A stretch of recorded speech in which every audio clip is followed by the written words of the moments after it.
I've read a lot of books this year, pero somehow hindi ko pa sila na-rate. So let's rate them. Ah! Ang bigat! Ow! Rainbow Boys, Alex Sanchez. 3 stars. Never Lie by Frida McFadden. 4.5 stars. So at first, but the ending blew my mind. Song of Achilles. 5 stars. I was dead shit crying sa libro to, like, you have no idea. Housemaid, Frida McFadden. I've read this in only 2 days. 5 stars. The Night She Disappeared by Lisa Jewell. 4 stars. The Family Upstairs. 5 stars. I enjoyed this book so much. Then She Was Gone, Lisa Jewell. 3.5. Kissed by the King. Oh!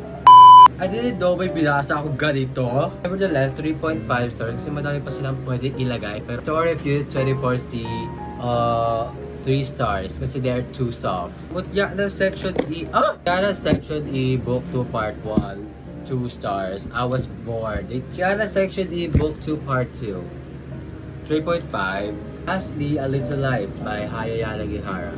This is the most devastating book na nabasa ko sa buhay ko. If you could see, dito, kita-kita pa yung tear marks ko.